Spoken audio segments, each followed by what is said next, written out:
지난주 말씀을 듣고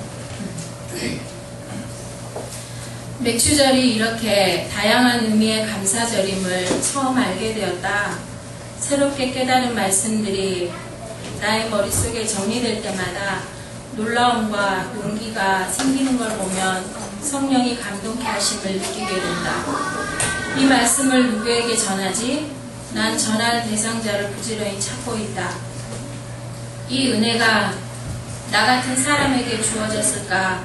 곰곰이 생각해보니 난 참 배속이 편한 사람 같다. 있으면 있는 대로, 없으면 없는 대로, 부족하면 부족한 대로 참 적응을 잘한다. 그래서일까 별 불만이 생기지 않은 거 보면 오히려 인생의 풍성함을 누리게 하며 날 발전하게 만들어가고 있다. 그래서 난 계속 이런 성품을 유지하기로 했다. 말씀을 들으며 새로운 것을 발견하게 되었다. 이 다양한 감사가 고스란히 내 삶에 담겨져 있다는 것, 목사님께서 말씀하신 대로 순서대로 성취되어졌다는 것이다. 첫 번째 초실절, 처음으로 열매를 거둔 것을 제사장에게 보여드리는 날이다. 그런데 난 열매를 보여드리는 날이 아니라 첫 열매를 거두기 위한 고난의 시작이었다. 그래서인지 그때는 감사가 나오질 않았는데 사람들에 대한 실망, 하나님께 원망하는 마음이 많았지만 그래도 예배는 꼭 드려야 되는 줄 알았고 묵상도 꼭 해야 되는 줄 알았다. 이 생각이 얼마나 큰 은혜인지 한참이 지난 후에야 알게 되었다. 두 번째 77절, 애굽에서 벗어난 것이 확정됨을 감사한 날이다. 우리 인간은 무엇인가 얽매이는 것, 속박당하는 것을 못 견뎌야 한다. 말씀 묵상하며 순종하려 애쓰다 보니 언제부턴가 내 삶의 자유가 느껴졌고 감사하기 시작했다. 인격의 안정이 감사하는 것으로부터 시작되는가 보다. 세 번째 맥주절, 나의 수고가 열매로 돌아온 것을 감사하는 날이다. 군인이 되어 나보다 훌쩍 커버린 아들의 얼굴을 어루만지는 기쁨, 직장생활한다고 제법 화장도 잘하고 향기 있는 여자로 변해가고 있는 딸을 바라보는 기쁨, 한 과목만 시험 점수 잘 안 나와도 구박하는 엄마를 사랑해주는 막내를 안아보는 기쁨, 이런 열매를 주심에 난 감사한다. 더 나아가서 말씀 듣고 싶어서 날 기다려주는 사람들, 내가 섬기는 하나님을 함께 섬기겠다고 결단하고 예배드리는 내 사랑하는 친구들, 결국 돈이 아닌 사람들이 열매가 되었다. 네 번째 오순절, 참 묘하다. 첫 번째에서 세 번째까지는 우리가 하나님께 감사를 드리는 날인데 이 오순절은 하늘에서 오는 선물, 곧 성령을 선물로 주시는 날이라 하신다. 결국 내 삶에 고난도 감사하며 말씀에 순종해 가면 하늘에서 오는 성령의 선물이 주어진다는 결론에 이르게 하였다. 새로운 일 시작하면 첫 달 수입은 하나님께 드리자고 친구에게 조심스럽게 말하며 순종을 강요했다. 내 착한 친구는 그러자고 동의해 주었다. 이제까지 주저넘는다 할까봐 말하지 못했는데 난 맑은 샘에 그리스 빌라를 꿈꾼다. 그러기에 배워야 할 것도 많고 고쳐야 할 것도 많다. 이제 다시 감사를 시작하자. 말로만 아니라 그리스도 위에 터를 세우고 집을 지어보자. 날 성장케 하신 하나님, 오순절에 각 사람에게 임재하셨던 성령께서 날 도우실 것을 믿는다. 아멘. 아멘.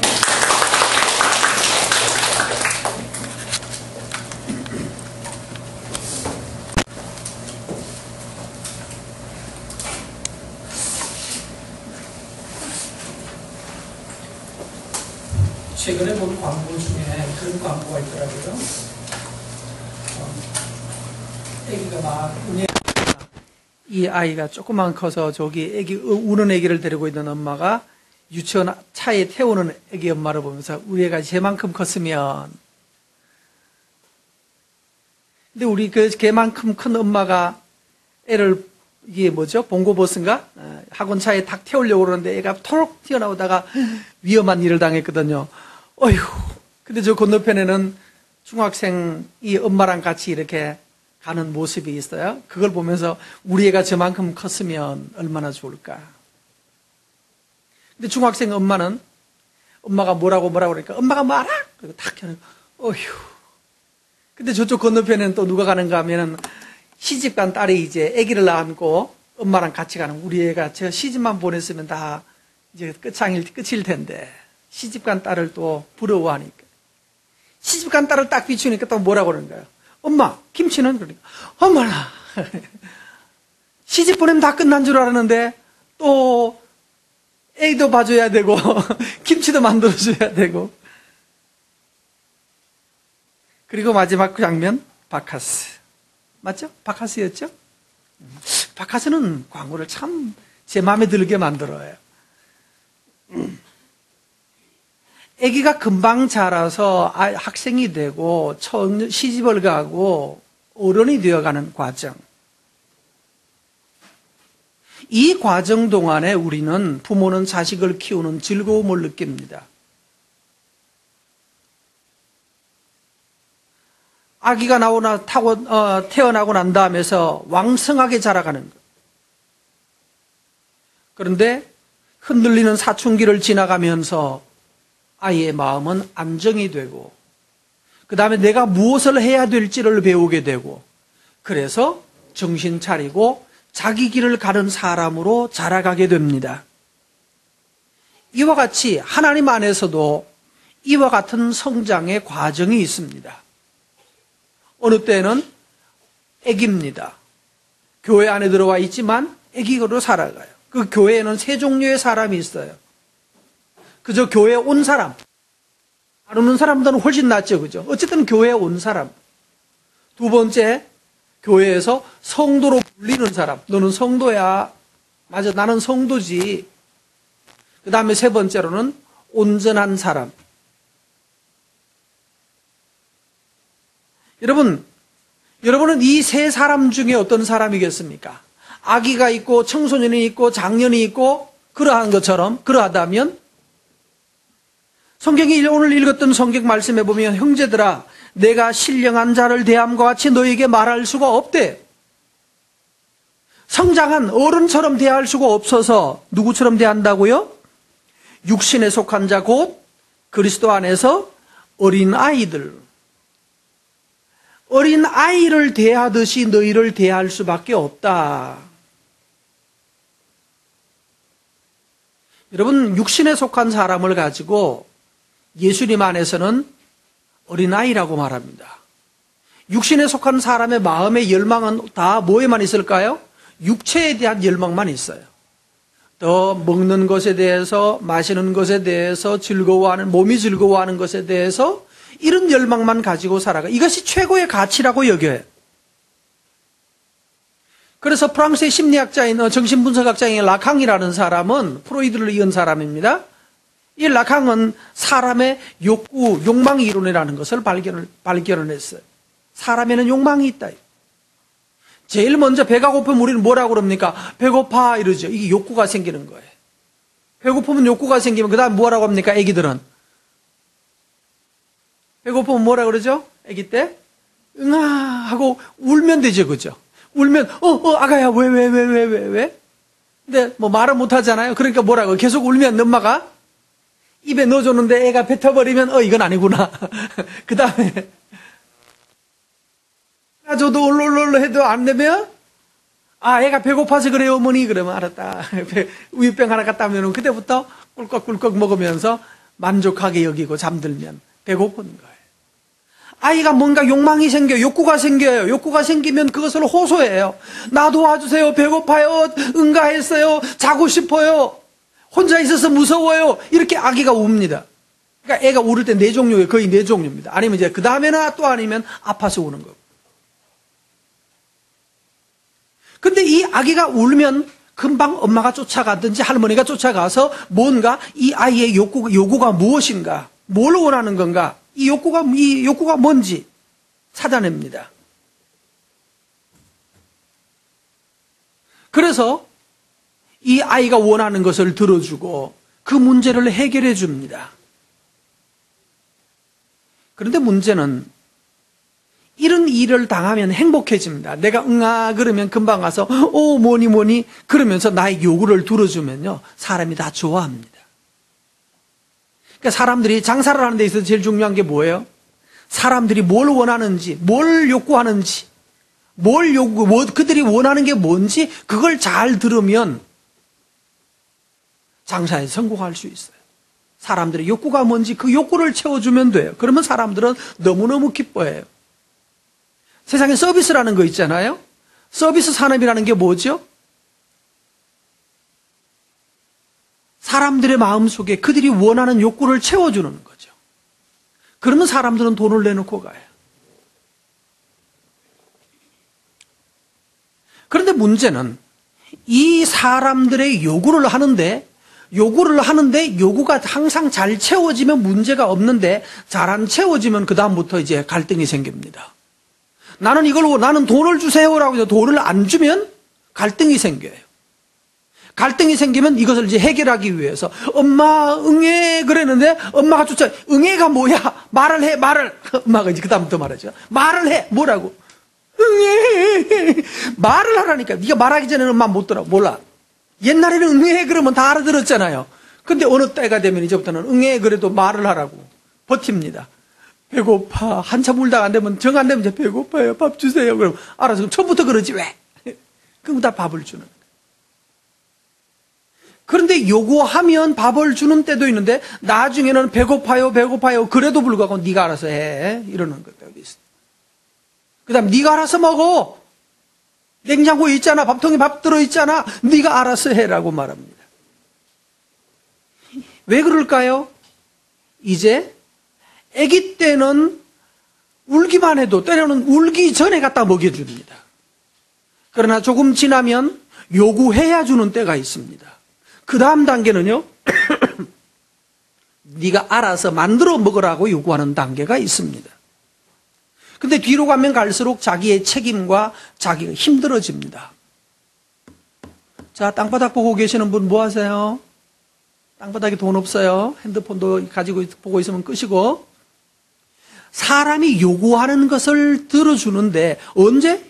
하나님께서 요구를 이루어주지 않는 때도 와요. 하나님도 요구를 들어주지 않는 때가 와요.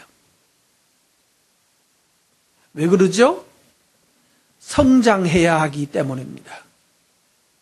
엄마가 계속해서 아기에게 응애만 하면 밥을 갖다 주고 먹을 것을 갖다 주면 그 아이는 행복할 것 같습니다만 그 아이는 점점 병들어가는 것입니다. 오늘 성도 여러분, 여러분의 마음속에 이런 어린 아이의 특징은 뭡니까? 그냥 제일 어릴 때는 뭐 하는가요? 먹는 거 하고, 먹는 거밖에 없잖아요. 먹기만 하면 그 먹는 것으로 만족해 여겨요.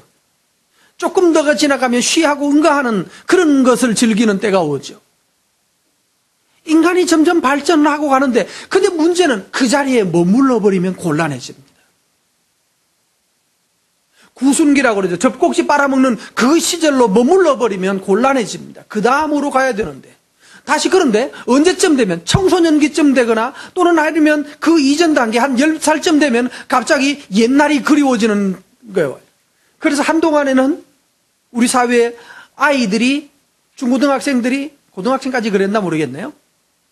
큰애들이 가방에다가 우유병을 넣어가지고 거기다가 우유를 넣어가지고 가서 학교 가서 빨아먹은 게 유행을 한 적이 있었습니다. 혹시 기억하십니까? 왜 그랬을까요?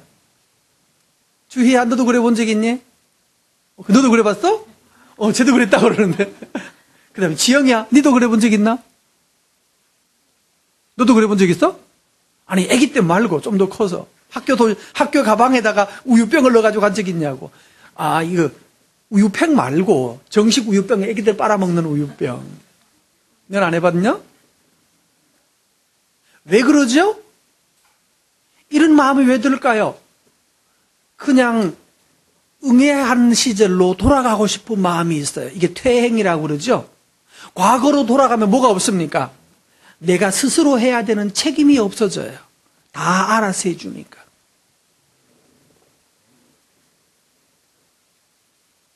근데 이게 마음대로 안 되죠. 마음대로 안 되니까 그 다음에 억압된 욕망이 생겨요. 그래서 하고 싶다, 뭘 갖고 싶다, 더 좋은 아이패드를 또는 뭐 가지고 싶다, 또 요즘은 최신판 뭐를 가지고 싶다, 다 이런 열망들이 자꾸 생겨. 가지고 싶을 때 그냥 사, 그러면 사면 되는데, 왜 가지고 싶다가 나오죠? 살 수가 없으니까.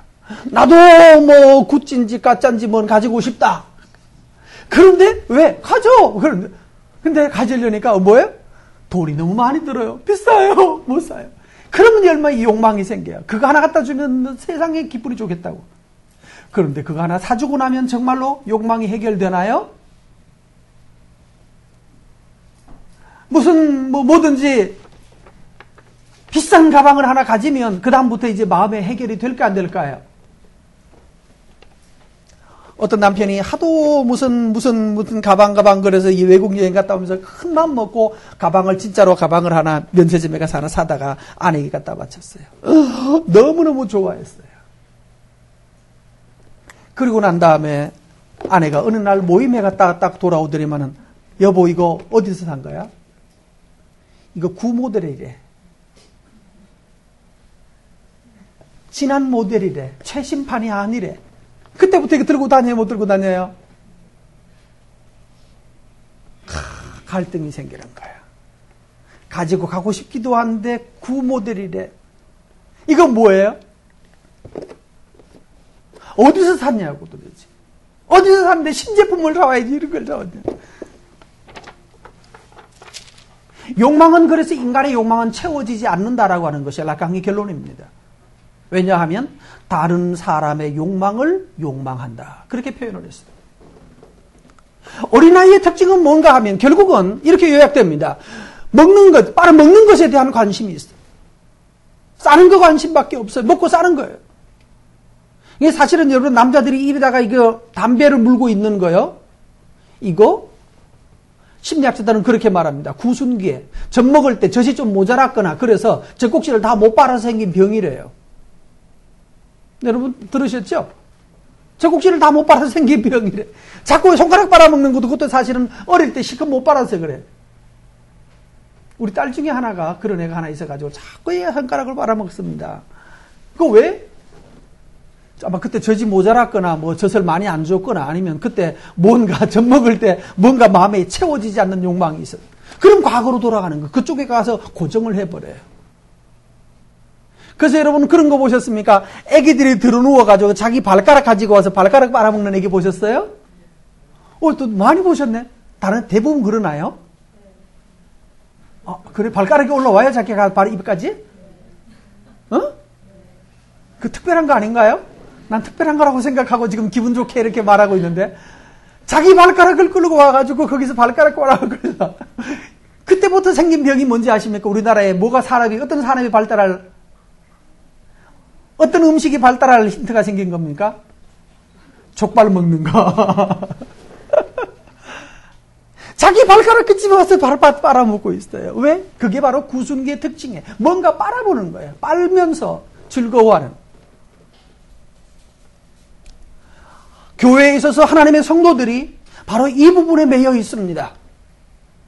결국은 먹는 것에, 입맛에, 혓바닥 맛에, 그것에서 즐거워하고 그 이상의 즐거움을 갖지 못하면 그게 바로 뭔가 하면 교회 안에 있는데 영적인 사람이 아닌 거예요. 육적인 사람이에요. 여러분 어떻게 하면 됩니까? 어린 아기가 그걸 빨아먹는 것은 정상이죠. 그런데 나이가 들어서도 계속 손가락을 빨아먹고 있거나 고등학생 아들이 엄마 나 우유 주세요 그러면서 우유병에다가 애기 젖병에 말을 잘해야 되겠다. 구분이 돼야 되겠다. 그죠? 애기 젖병에다가 우유를 넣어서 꽉 빨아먹고 있으면서 행복하게 침대에 누워 이거 빨아먹고 있는 아이를 보면 이 아이는 뭐가 문제가다? 정신적으로 문제가 있다. 지금은 단순히 젖병을 빨아먹고 있는 정도이지만 이 아이가 나중에 더 크게 되면 그 다음에 무엇으로 바뀔까요? 그것이. 그래서 마음속에 두 가지 방법이 있습니다. 어떻게 해야 되는가? 어떻게 해야 이 영적 어린아이를 면할 수가 있는가? 단호함입니다. 어느 날 내가 사용하고 있던 그 우유병을 가지고 와서 가위로 잘근잘근 씹어버려야 됩니다. 잘라버리십니다. 나는 더 이상 이제 이 젖병에 의지하지 않는다. 밑에 플라스틱 부분은 무슨 가위 가지고 딱 다 오려내보십시오. 조각조각을 만들어서. 그리고 난 다음에 그냥 쓰레기통에 버리지요. 이렇게 한다. 그냥 버리면 또 주워옵니다. 왜 이런 절차가 필요한가 하면 그냥 쓰레기 나 이제 안 할래 하고 집어 던져놨다가 조금 있으면 또 가서 또 주워가지고 씻다가 또 다시 빠르고 있게 돼요. 그 담배를 끊었다가 다시 또 하다가 끊었다가 또 하는 사람들 이 현상을 못 벗어나는 거예요.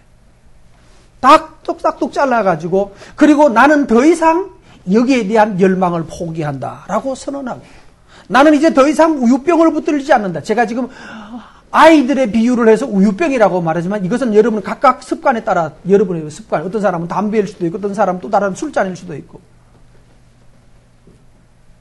다 해서 쓰레기통에 잡아 넣어야 합니다. 그리고 나는 여기에서부터 이제 뭐였다? 벗어났다. 나는 더 이상 이제 뭐가 아니다? 어린 아이가 아니다. 여러분 가끔씩 여러분 동네에도 그런 거 본 적 있지 않습니까? 어느 날 멀쩡한 레고 이렇게 뭐죠? 레고를 된 거를 통째로 밖에다가 집 밖에다가 쓰레기통에 내놓은 거 본 적 있지 않습니까? 너도 그랬니? 다 버렸어요? 그래요. 얘가 사람인 거예요. 몇 살 때 버렸어요? 몇 학년 때 버렸어요? 2, 3학년 때. 예, 잘하신 거예요. 훌륭한 거예요. 근데 그거 얼마나 비싼 거였어요? 제가 옛날에 알기도 3만원, 4만원 했거든요. 우리 애들이 어릴 때 3, 4만원 했는데, 요즘은요, 어린이날 무슨 선물로 뭐 그걸 가지고 그러죠. 요즘은 아마 훨씬 더 비싸졌을 거예요. 그런데 그걸 통째로 갖다 내놓습니다. 옛날엔 그렇게 중요한 거였는데. 왜 그렇습니까? 어린아이 때의 일을 뭐하라? 밖에다 갖다 내다 버려라. 아까워하지 말아요. 꼭 아깝거든. 사진 찍어가지고 한 장 게시해놓어. 나 어릴 때 이거 했어. 이렇게 하면 돼요. 그거 다 모아놓으면 어린이 정서와 생각을 벗어나지 못합니다. 오늘 성도 여러분, 어린아이의 삶을 벗는 방법은 단호함입니다. 나는 이제 어린아이가 아니야. 내가 옛날에는 이 레고에 붙들려 있었지만, 내가 옛날에는 담배에 붙들려 있었지만, 옛날에는 우유병에 붙잡고 살았지만, 나는 이제는 아니야! 라고 딱 벗어버리고 나아가는 것입니다. 근데 그리스도 안에서 성도들이 왜 이 수준을 못 벗어나는가 하면, 나는 이제 더 이상 어린아이 하지 않을 것이다 라고 선언해야 되는 거예요. 나는 이제 밥을 먹을 것이다 라고 선언해야 되는 것이에요. 근데 성경에 보면 뭐라고 말합니까? 2절에 보면 젖으로나 먹이고 밥으로는 못 먹는데 밥을 아직 소화하지 못한다는 거예요. 여러분 하나님의 말씀에 좀 까다롭고 이 책망하고 또 어려운 것을 이 마음속에 수용하지 못하는 사람은 아직까지 어린아이인 거예요. 만약에 이 아이가 말씀을 듣다가 초등학생이 말씀을 듣다가 상처받았어요. 그러면 그건 정상이에요. 그럴 수 있어요. 그러나 더 커서도 야 아직도 레고 하냐 이 말에 상처받으면 그때는 뭐 해야 돼요? 그게 중학생이 아직도 레고 하냐 그러면 상처를 받으면 안 되고 뭐 해야 되죠? 부끄러워해야 돼요. 아니에요. 이거 옛날에 하던 거라서 한번 가져놔 본 거예요. 그리고 그 다음부터 들고 나가서 쓰레기통에 갖다 내려놓을 수 있어야 한단 말이에요. 여러분은 이제 그리스도 안에서 더 이상 어린아이의 삶에서 머무르지 않기 바랍니다. 말씀을 감당하고 말씀을 내 속에 적용하고 그냥 듣는 말씀만 가지고 있지 말고 이 말씀 가지고 내가 어떻게 적용할 것인가. 이렇게 나아가면 성장하게 돼요. 어린아이로부터 벗어나게 되는 것입니다. 어린아이는 세 번째로 또한 특징이 있습니다. 3절 말씀해 보십시오. 너희가 아직도 육신에 속했대요. 어떤 사람이 육신에 속한 사람입니까? 너희 가운데 뭐가 있어요? 시기와 분쟁이 있다. 자, 너희들끼리 시기하고 분쟁하는 것은 뭐 하는 거다? 아직 어린아이라는 거예요. 시기가 왜 생기죠?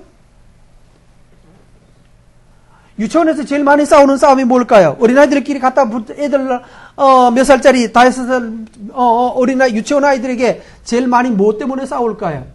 유치원에서 장난감 가지고 서로 싸웁니다. 새로운 아이가 새로운 장난감 가지고 오면 다른 애들을 나도 한 번만 하다가 나중에 그걸로 싸움 납니다. 시기와 분쟁이 교회 안에서 성도의 여러분 우리 마음속에 누구에 대한 시기가 있다는 것은 뭐라고요? 아직 내가 뭘 기준으로 산다? 육체에 속한 사람이다. 내가 아직까지 어린아이구나.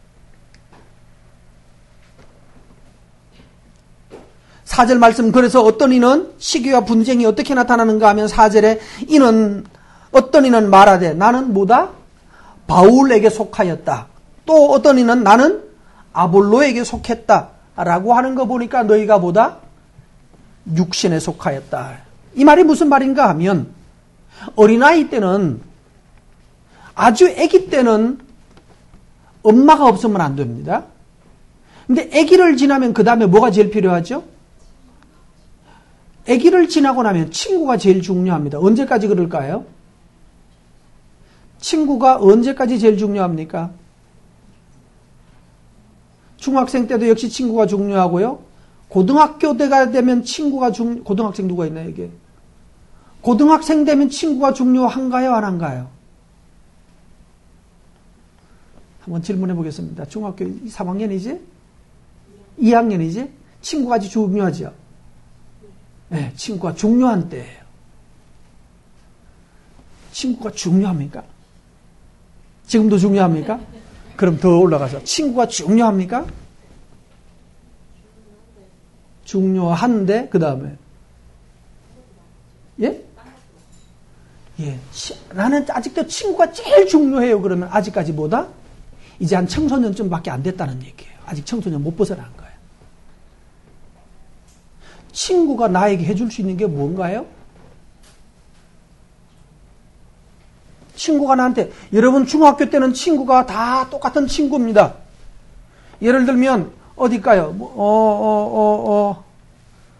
대구 무슨 고등학교? 예를 들면 목포상고에서 김대중 대통령이 졸업하신 학교가 거기 맞죠? 목포상고에서 같이 있던 그때 한 50명이나 60명쯤 있었을 거예요. 5, 60명의 학생들이 다 대통령 됐나요? 같은 반에 있던 애들이? 아니죠? 목포상고에 그 김대중 대중 어른이, 그 어른이 목포상고에 다니는 고등학생 시절에는 모자 삐딱 나가게 쓰고 검시보면서 야 짜샤 뭐 대중아 뭐 이러던 사람들 중에 대부분의 사람들은 나중에 대중아 이렇게 못 부르고 뭐라고 그랬을까요? 같은 자리에 서서 고등학교 졸업하고 난 다음에 같은 자리에 서서 사진 찍을 수 있었을까요? 같은 자리에서 앉을 수 있었을까요? 20년 후에 쟤하고 내랑 우리 고등학교 때 같은 동기동창이다고 같은 반이었다고 아무리 같은 반이었어도 30년 후에는 그 사람하고 같이 서서 사진 찍을 수가 없었고 50년 후에는 그 사람이 앉는 근처에도 못 가준 사람이 태반도 아니죠. 55명 넘는 사람은 그 사람 근처도 못 갔을 것입니다. 왜? 왜 그렇습니까? 달라진 거예요. 달라져요. 고등학교 때는 똑같은 아이였어요. 유치원 다닐 때는 똑같은 고놈이었어요. 차이도 없었어요. 그러나 고등학교를 마치고 나면 친구가 중요하기는 한데 꼭 그런 것만은 아니에요. 뒷꼬리말이 살짝 바뀌는 것이죠. 왜? 그것만 가지고 안 되더라. 여러분 권합니다. 어린아이는 여전히 누군가의 소속감에 내가 내 친구라고 하는 이 친구 관계에 붙들려 삽니다. 친구 관계가 나를 더 성장초 조폭영화에 나오는 친구 있죠. 거기에처럼 끌고 가는 거예요. 죽음으로 끌고 가고 감옥으로 끌고 가는 친구도 있고 어떤 친구는 그 사람을 아는 것 때문에 내가 더욱 성장해가는 친구도 있는 것이에요. 그래서 그게 구분되어야 한다는 거예요. 구분되셔야 합니다. 예수 믿은 지 10년이 됐는데도 불구하고 여전히 친구밖에 알지 못한다. 친구가 중요하고 친구밖에 최고의 가치가 없다면 아직도 나는 아직 청소년을 못 벗어났다는 얘기일 것입니다. 여러분 이제는 선언하십시오. 내게는 사람도 중요하지만 그 모든 것보다 더 중요한 것은 예수 그리스도와 함께 사귀는 것이다. 그리스도와 그 나라를 위해 사는 사람이라고 하는 나의 신분의 결정적 변화가 일어날 때 내가 딴 사람이 되는 것입니다. 두 번째로는 성도로 부름받은 자라고 말합니다. 성도로 부름받은 사람은 청소년기에서 청년기까지의 사람들을 얘기할 수 있습니다. 3장 16절 말씀에 가보면 너희가 뭐다? 너희 몸이 하나님의 성전이라는 거예요. 여러분, 청소년들에게 묻습니다. 젊은이들에게 묻습니다. 내 몸은 뭐 하는 것입니까? 왜 이게 구분이 안 되는 건가 하면 나와 내가 해야 될 존재하는 나와 앞으로 이루어야 될 나 사이를 구분하지 못하는 혼돈의 때입니다. 마음은 나도 제일 나가는 여자애가 뭐더라? 텔레비전에 나오는 제리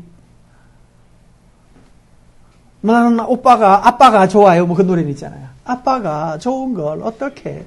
이게 아빠가 아닌데 나는 아빠라고 들리는데 그 가사는 진짜 가사는 아빠가 아니라고 한다면서요? 누가?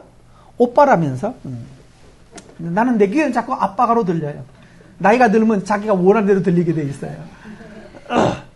나는 아빠가 좋은 걸.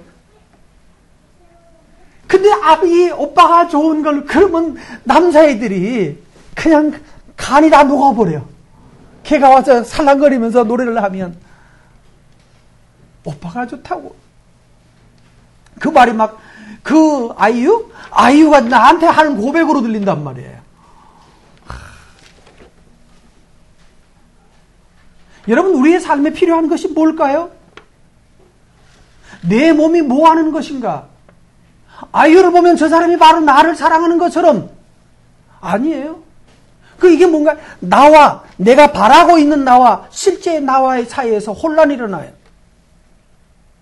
텔레비전에 누구를 가수를 보면 나도 가수가 될 것 같고 또 누가 나와서 운동을 해가지고 스케이트를 잘 타가지고 인기를 받으면 나도 김연아가 되고 싶고 또 골프를 치는 애를 보면 맞아 나도 골프 잘할 수 있다고 이렇게 생각되면서 왔다 갔다 하는 거죠. 다시 말합니다. 우리 몸은 뭐 하는 거죠? 세상에서는 답이 없습니다. 네 하고 싶은 거 해라고 말합니다. 아닙니다. 내 몸은 먼저 뭐이다? 성령, 성령을 모시고 사는 나는 뭐다? 성전이다. 내 몸이 성전이라는 거예요. 내 몸이 성전이다. 여러분의 몸을 성전으로 알고 여러분의 몸을 거룩하게 유지하고 거룩하게 예쁘게 가꾸시기를 바랍니다.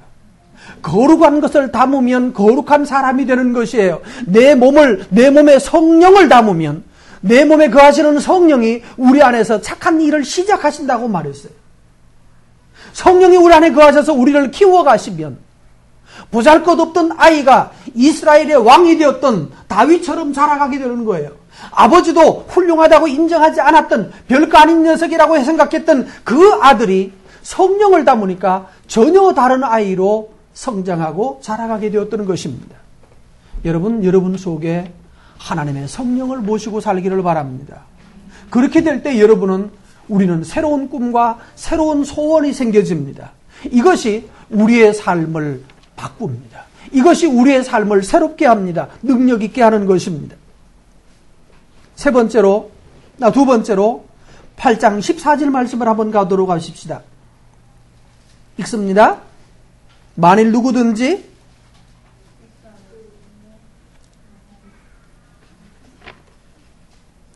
내가 몇 장이라고 그러죠? 8장이 아니에요. 그냥 3장 14절. 자, 읽습니다.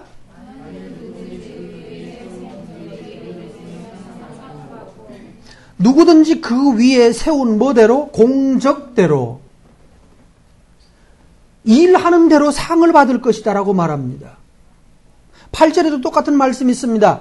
심는 자와 물 주는 자가 다 한 가지지만 각각 자기가 뭐한 대로? 일한 대로 상을 받으리라. 청소년들이 알아야 될 것이 뭡니까? 영적인 청소년 마찬가지입니다. 우리가 알아야 될 것이 뭔가 하면 내가 뭐한 대로? 일한 대로 내가 공적이 뭔가요? 공적이란 말은 좀 어렵죠? 공로라고 할 때 공입니다. 공자. 적은요, 쌓는다는 뜻입니다. 그러니까 내가 쌓은 공로에 따라서 다시 말하면 아이들 말로 하면 내가 뭐한 대로 공부한 것대로 내가 노력한 것을 쌓은 대로 내가 공부한 양대로 상을 받을 것이다. 내가 노력한 대로 상을 받을 것이다. 자기 일한 대로 상을 받을 것이라고 말했습니다. 여러분, 하나님 앞에 하나님께서 나에게 일한 대로 상 주시는 이심을 믿으시기 바랍니다. 근데 이상하죠? 아이유는 왜 그렇게 잘 됐을까요? 질문해 봅시다. 아이유는 왜 그렇게 인기가 있을까요? 빨리 말해 주십시오. 답 나와 있는데? 아이유가 인기 있는 이유가 뭔가요? 예, 공적이에요, 공적. 그 아이가 쌓은 것이에요. 그 아이가 일한 내용이란 말이에요. 또 요즘 아이유 말고 또 그 다음 또 잘 인기 있는 애가 또 누구예요?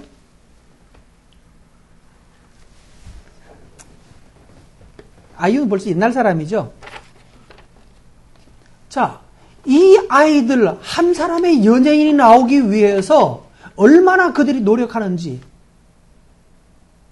20시간 노력을 해요. 춤을 추고 20시간 노래를 하고.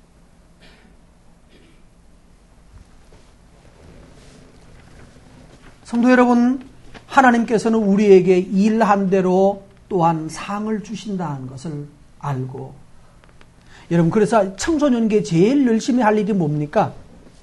공적을 쌓는 거예요.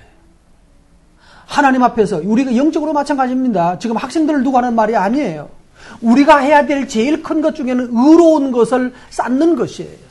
옳은 일을 내 삶에서 쌓아 올리는 것이 내가 해야 될 제일 중요한, 그것이 결국은 나의 인생을 만들어 낼 것이다. 에어컨 좀 켜세요.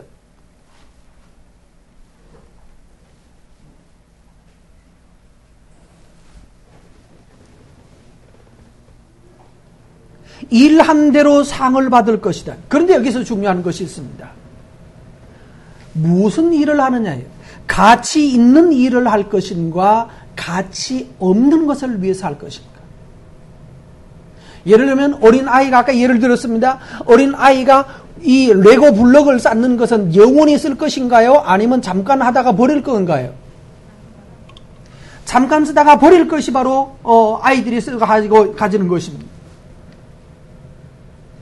이것을 위해서 이 레고에 목숨을 걸 것은 아니단 말이에요.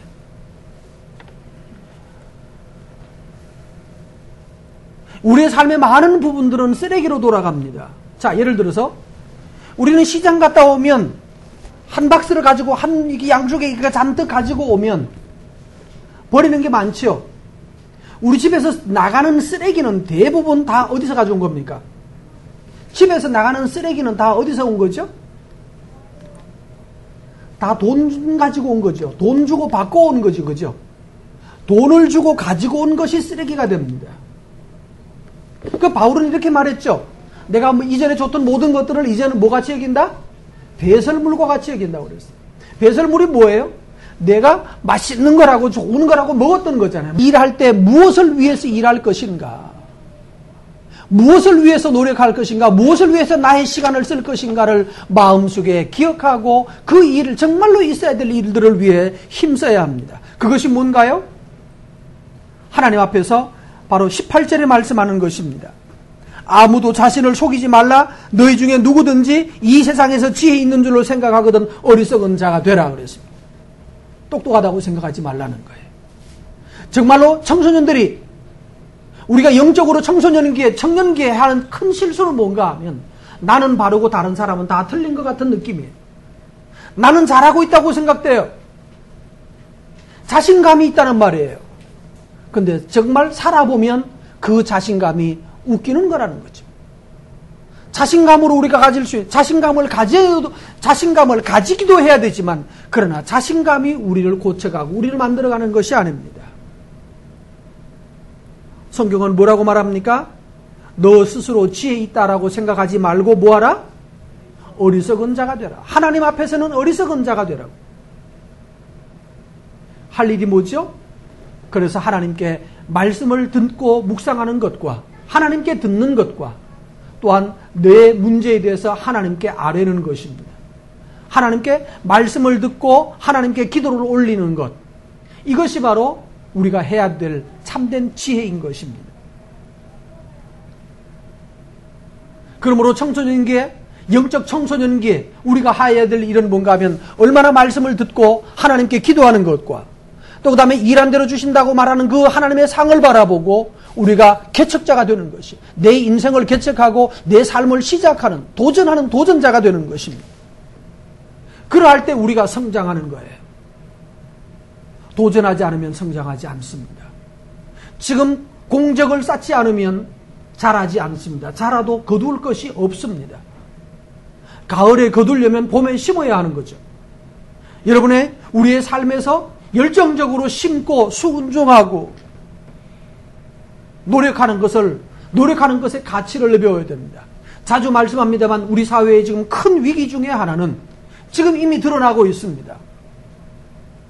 헛된 정치인들이 우리 사회에 이 작년, 저작년 동안 끊임없이 말한 게 아니에요. 무상교육 하면서 싸웠잖아요. 근데 그 무상교육이, 무상급식이 우리에게 지금 뭘 가지고 있어요? 무상보육, 이거 말만 해왔죠. 무상보육, 이제 이미 서울시에서는 끝장을 봤다고 그랬죠. 더 이상 지급할 돈이 없대요. 지방정부에서도 이번 10월, 12월까지 지나면 더 이상 무상보육할 돈이 없다는 거예요. 다 한다고 투표를 위해서, 선거를 위해서 마구 해놔놓고 이제 돈이 없는 거예요. 어떻게 할까요? 방법은 간단합니다. 옛날에는 교통경찰들이 길거리에 서가지고 호로록 불어가지고 당신 위반했어요 3만원 찍었는데 요즘은요 그렇게 가면 장사가 안 돼요. 그죠? 그러니까 자동차에다 딱 기계 딱 싣고 어떡합니까? 말도 하지 않고 지나가면서 비디오로 따라락 찍어가가지고 당신이 어디에서 그 돈들이 다 어디서 나와야 돼요? 무상교육을 하자 그러면 무상교육 그냥 무상이 아니라 다른 명목으로 다 뽑아가야 되는 거예요. 그럼 결국 살기는 더욱 어려워져요. 그런데 점점 그게 올라가고 나니까 그 다음부터요 모든 것이 자꾸 올라갑니다. 심지어는 라면값도 자꾸 올라가고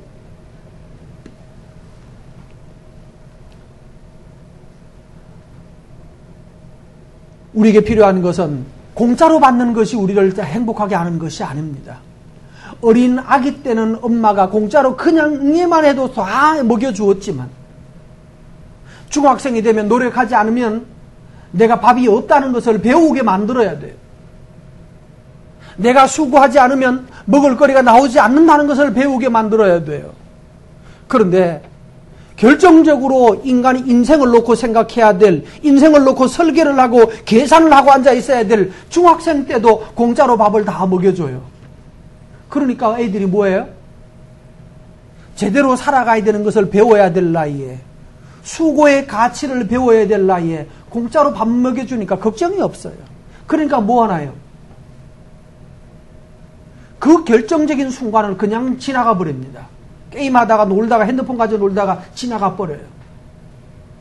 그래 놓고 나서 뭐 해야 돼요? 나중에 정신 차리고 나면 이제는 늦었네요. 이제는 돌아올 수가 없어요. 나중에 철도로도 해결되지 않습니다. 여러분 그래서 할 수 중요한 거예요. 이 나이 때 해야 될 일이 무엇인가를 배워야 하는 거예요. 내가 그 나이 청소년기의 기회를 놓쳐버리면 자라지 못하는 자가 된단 말이에요. 성도도 역시 마찬가지입니다. 오늘 여러분 우리 모두가 하나님 앞에서 수고로움에 헌신의 즐거움을 배워야 하는 것입니다. 청소년기에 또는 청년기에 하나님께 헌신하고 수고하는 즐거움을 배우지 못하면 평생 영적으로도 장애자처럼 자라갈 수밖에 없어요. 장애인이 되어서 스스로는 아무것도 할 수 없는 영원한 마마보이처럼 돼요. 그런데 하나님이 끝까지 우리에게 계속해서 나는 가만히 있어도 밥 먹여주시느냐? 그러지 않는다는 말이에요.